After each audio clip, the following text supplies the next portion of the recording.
What's up, guys? Welcome back to another vlog here on the channel. Today, as you can tell, we are back at the suburban house. Today is going to be such a busy day. Most of today's vlog is going to be in the suburban garden. So you remember the last time we were here, we were preparing the suburban garden for the springtime.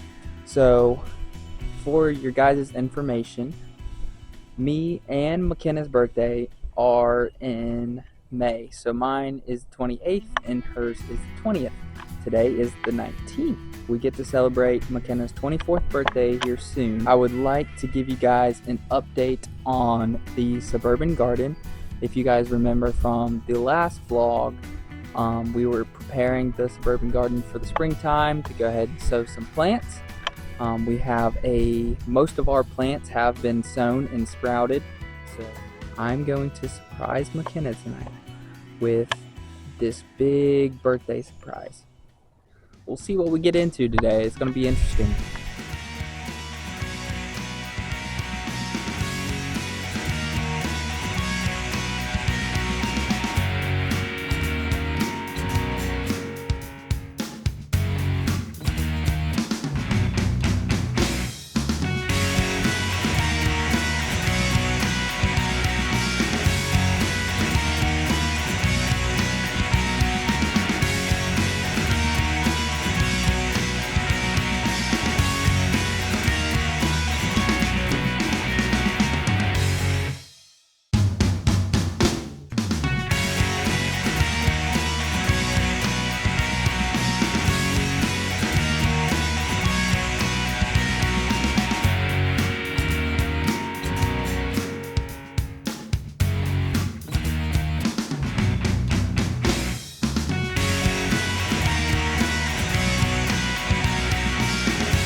The sun is finally starting to come out. It's getting a little warmer out here. It was like super chilly this morning. It's going to be pretty breezy today. It's only getting up to about a high of like 72. Most of this vlog today will be definitely about the garden, and I'm going to go ahead and give you guys a tour of how this garden here is set up. Basically, I'm going to throw up a diagram right here, and as you can see, the garden is set up into 5 boxes, and the first box, box 1, is going to be this box right here, this square box. This is box 1, and then it basically goes over here to the right of that box is box 2, then back there in the corner is box 3, box 4 is directly across from it, and then box 5 is the smaller box that I later added the second season of the garden. The way I like to task around the garden is by working in one box at a time. If I am in a time crunch, I can pick one box at a time to work. So you guys can see already how different these boxes look from the last video when we were prepping the garden for the planting season. But here in box 1, you can see these big plants here. These are some squash, or zucchini, as some people say. These are Black Beauty squash. So I have 2 of those in here. I got one here and one over there. In the middle here, between them, are some sunflowers that I planted as kind of a filler, and those are just some mammoth sunflowers. So hopefully those will grow up right between the squash and come up here, and they'll look really pretty. As you can see right here, I have 2 little plants right here. I have 2 over here and 2 over there. They are an Italian variety of basil. In between box 1 In box 2, we have our blueberry plants, and the blueberry plants have come a long way since the last time we have seen them in the last vlog. You can see there is some blueberries growing. And then over here in box 2, I have some broccoli. All these guys are broccoli. And I have a couple little sprouts of lettuce. In between here, we have a bunch of peppers. I have some bell peppers that are supposed to be coming up. They haven't actually came up either. And then over here, I have a couple jalapeno seedlings, and I'll show you guys those.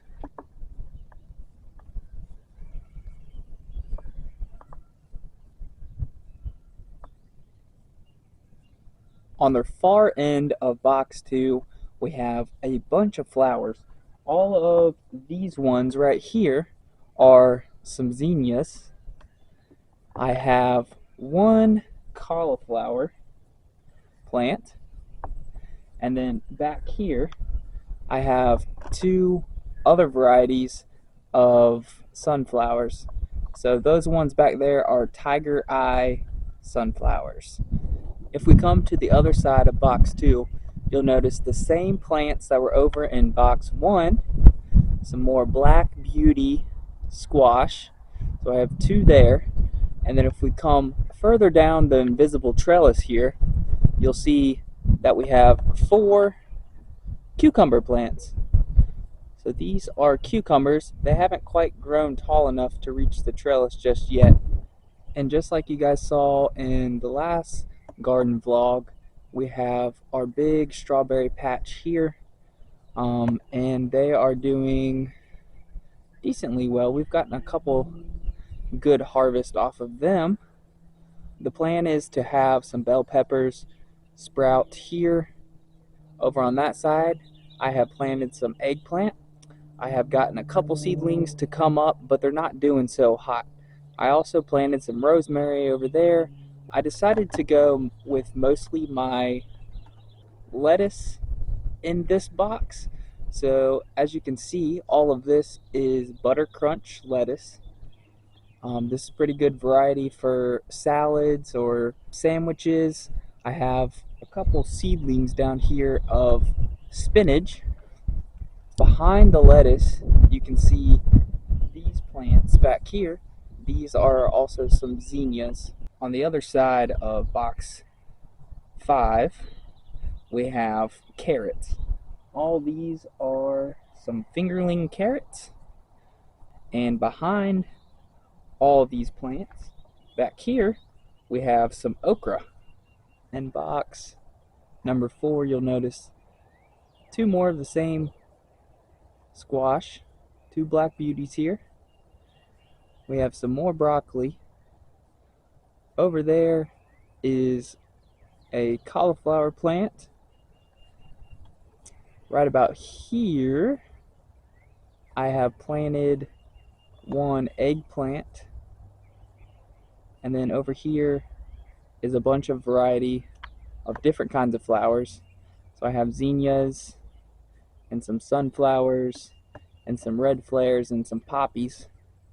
One of my favorite things about gardening is being able to plant different varieties each season and seeing which varieties are the best for whatever climate you live in or zone or region. So it's very interesting to me to plant different vegetables each year and different varieties. So this year I have chosen quite a bit of new plants that I've never grown before.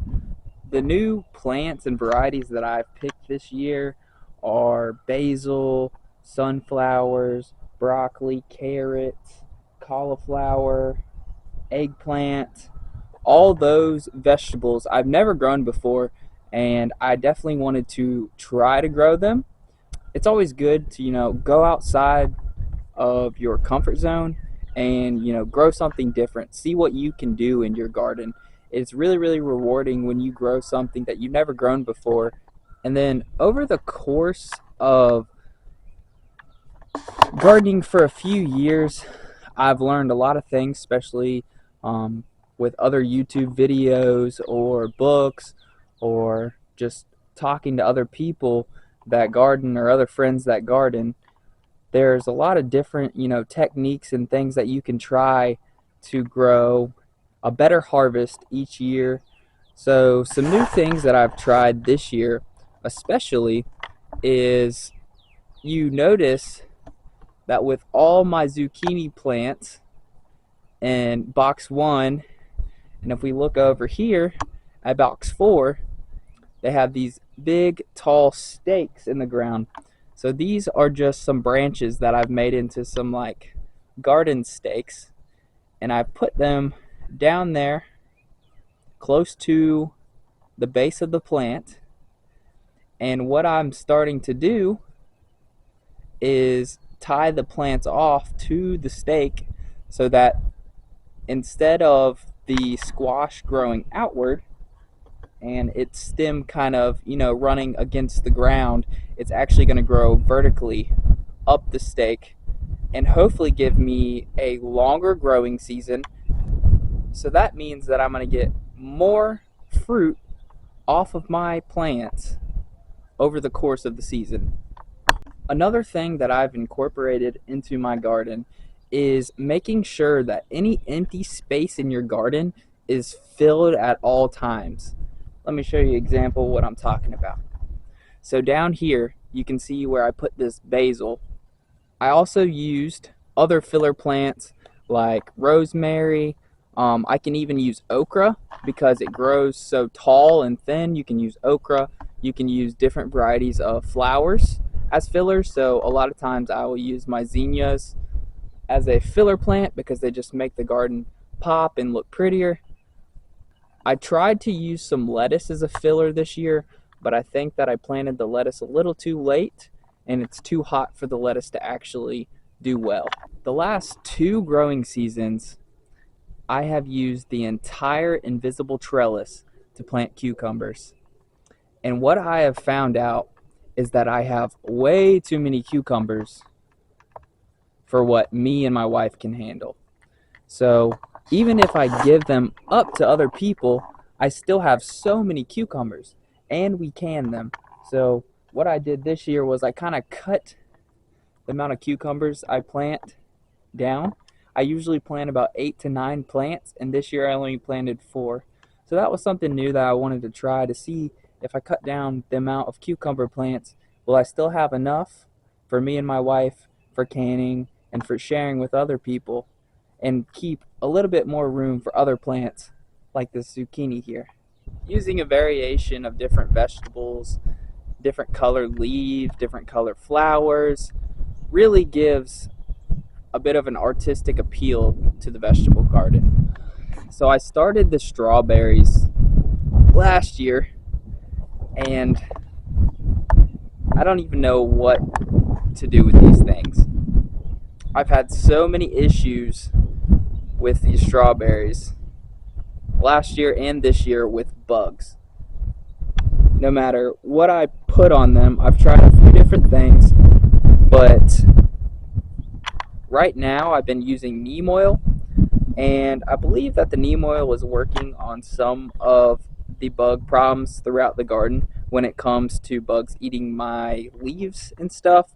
I'll spray some neem oil on the leaves, and I've tried to spray the neem oil on the strawberries and the fruit themselves, and I'm still having a huge bug problem. I only get about 20% of what comes off of these strawberry plants to put into the fridge. The rest of them really goes to waste. I'll show you guys what I'm talking about here. This is what most of my strawberries have been looking like. So you can see, it's rotten, it's been eaten by bugs, it's gross.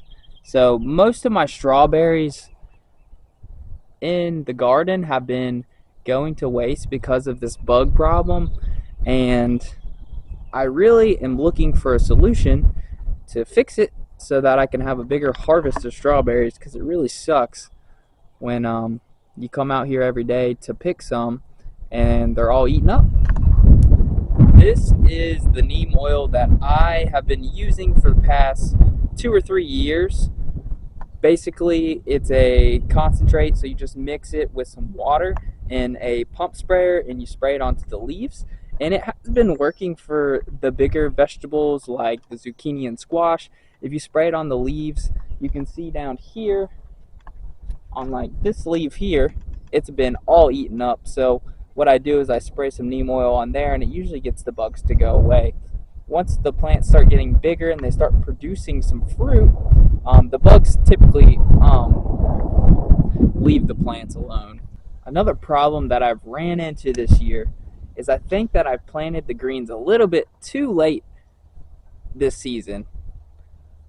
I'm gonna harvest these lettuce plants today, so we'll see what we get from this harvest here. It's gonna be a pretty big harvest.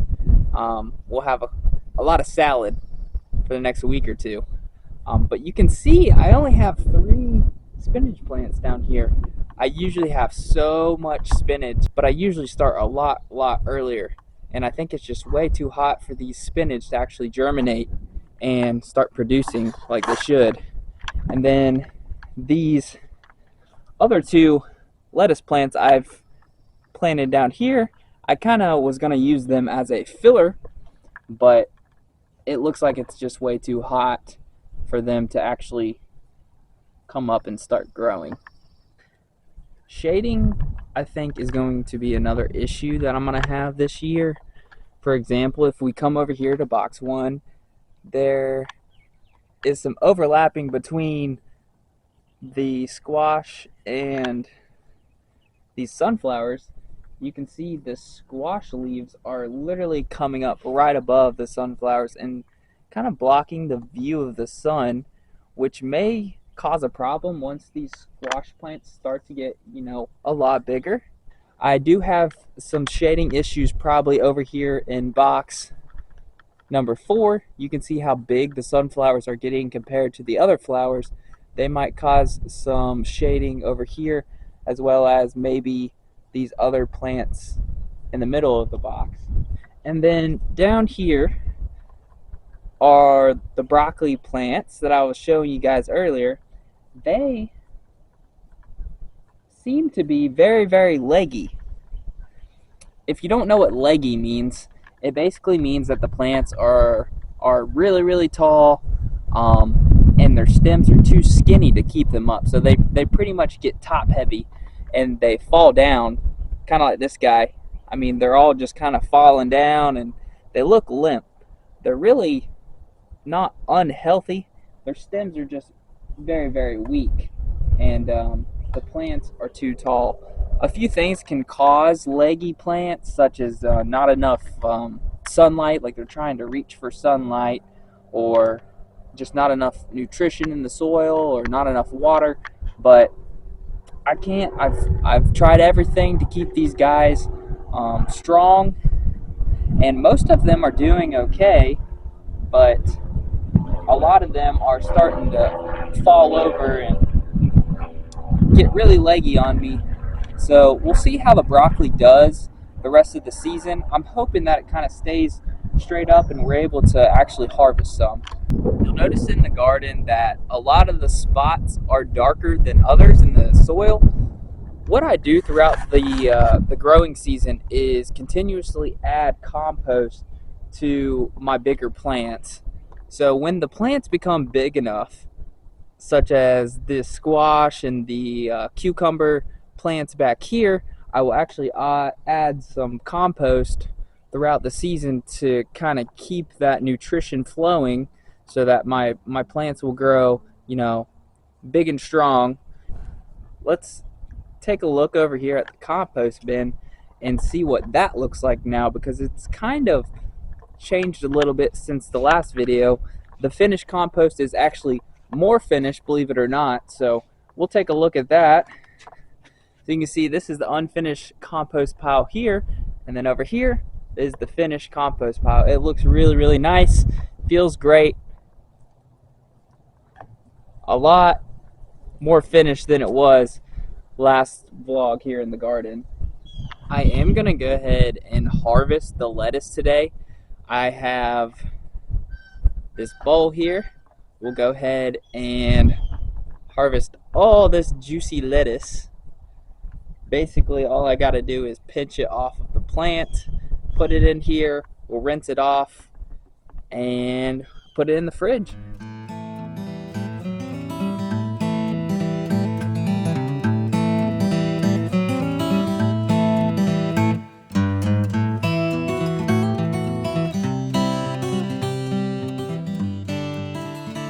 We did get a pretty good lettuce harvest this year. It was very, very satisfying to go out there and harvest the lettuce. I was able to fill up that whole bowl. The main reason I wanted to make a garden vlog today was to kind of talk about the whole vegetable garden journal.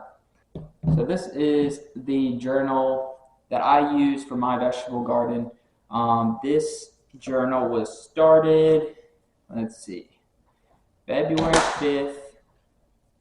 Geez, dog. This journal was started February 5th, 2022. Keeping a vegetable garden journal is one of the best tools you can have for your garden. So this is great to have to look back upon whenever you run into problems throughout the growing season. I like to go into my journal and go ahead and write down what I'm going to do for spring or fall prep. I'll write down what my plans are for where I'm going to plant certain vegetables, what kind of new techniques I'm going to use, if there's any new varieties that I'm thinking about using. You can see I kind of even drew some diagrams in my journal and put what I was doing to the soil. I have what vegetables I planned on planting in each bed on this page. I also put the expected last frost and expected first frost. That is always something good to know each season. Each vegetable is going to have a recommended sowing date, and it's usually based off of the first and last frost of the year. So it's good to keep up with the first and last frost of the year, and you kind of update that in your journal frequently. Another thing that we use the vegetable garden journal for is what's going good in your garden and what's going not so good in your garden. For example, this year, I was trying some new techniques. I'm trying to grow the squash vertically, and I think that's working pretty good. Compost looks good this year, so I put things like that. What's going good? When are my plants, are they coming up? Are they not coming up? Does it look like it's more of a dry season? Am I using too much water?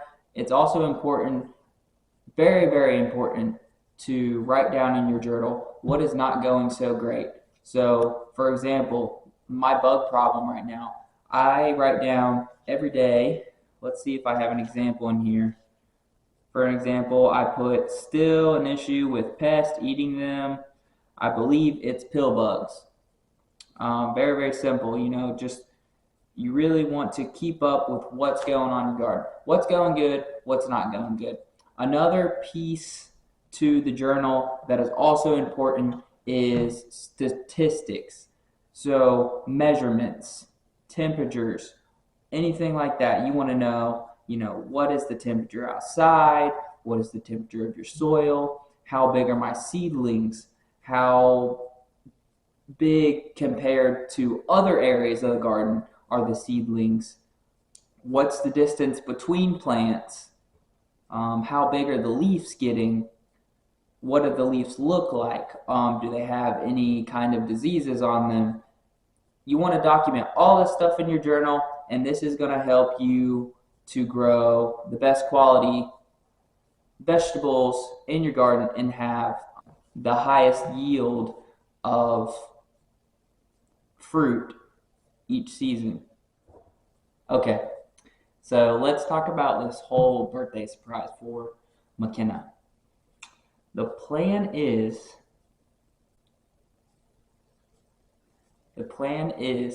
to blow up 150 balloons. So I bought these balloons off of Amazon. They're called abusive balloons. Let's see if I can find them real quick for you. I bought 50 of these abusive balloons that she's gonna think these are so freaking funny.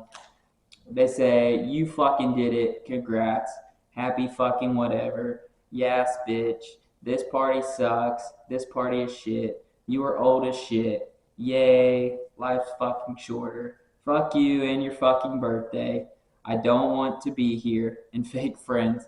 Like, these balloons are so freaking funny. Mckenna's gonna love them. So I plan on blowing up 50 of these, and then I bought 100 just like plain white balloons, where you're gonna fill the entire living room with balloons. Luckily, I had a coworker that was able to spot me an air pump, so I can blow these guys up without freaking passing out. I still have to go pick out. I'm gonna go get a small cake. I have a few gifts for her, so I have to wrap those, and maybe a few beers, and maybe order some pizza tonight. So that's the plan. I really got to get going today. I got to start blowing up these balloons before she gets back. I think she has a lot of errands to run today, so I should be good. But just to be on the safe side, I want to get everything done early and get going. So you guys stay tuned. We're going to go ahead and I'm going to start blowing up these balloons, and then I'm going to run some errands, go get a little cake, some candles, some beer, things like that, and we'll get going on this surprise. It'll be really, really fun. I think she's going to love it. We'll see you guys in a little bit.